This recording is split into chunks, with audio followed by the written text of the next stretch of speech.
भारत और पाकिस्तान की 117 हस्तियों ने दोनों देशों के रिश्तों में सुधार लाने के लिए पीएम मोदी और शहबाज शरीफ को चिट्ठी लिखी है, जिस पर भारत की 61 हस्तियों ने साइन किए हैं।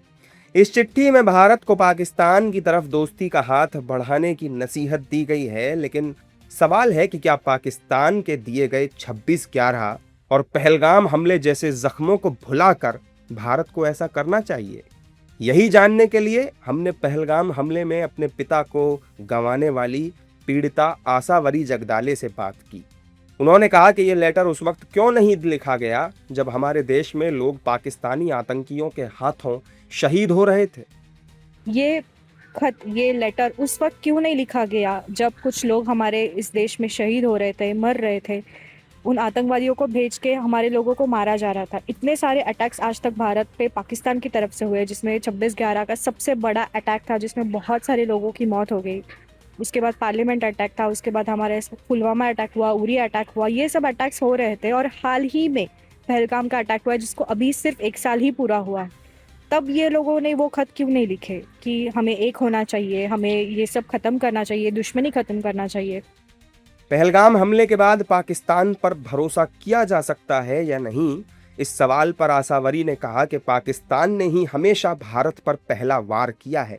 इतने घाव मिलने के बाद चुप बैठना शायद हमारी नाकामी होगी। पाकिस्तान ऐसा देश है जिन्होंने सबसे पहले वार किया है हमारे देश पे, भारत पे, हिंदुस्तान पे। हमेशा से ही वो पहले रहे हैं। भारत हमेशा ही शांति और अमन पूर्व देश रहा है, पर मुझे लगता है कि इतने सारे घाव होने के बाद भी अगर भारत चुप बैठता है तो ये शायद हमारी एक तरह की नाकामयाबी होगी। मुझे लगता है कि इससे रिलेटेड जो भी डिसीजन है वो बहुत सोच कर लिया जाए, उस पर विचार किया जाए बहुत बड़ा, और सभी लोगों की राय, इनफैक्ट मैं कहूँगी कि हमारे भारतवासियों की भी सबकी राय इसमें होनी चाहिए। बातचीत से आतंकवाद खत्म होने के सवाल पर पहलगाम हमले की पीड़िता ने दो टूक कहा कि आतंकवाद और बातचीत एक साथ नहीं हो सकते।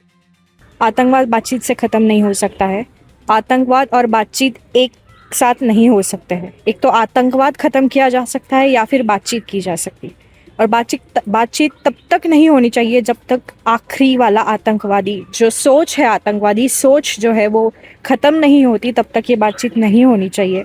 मुझे अपनी गवर्नमेंट पे पूरा भरोसा है कि वो इसके ऊपर बहुत ज़्यादा सोच करके, विचार करके ही डिसीजन लेंगे। भारत और पाकिस्तान के बीच दोस्ती वाले रिश्तों के पैरोकारों को आसावरी जगदाले की बातों को ध्यान से सुनना चाहिए। ये वो लोग हैं जिन्होंने पड़ोसी मुल्क के हमले में अपनों को खोया है।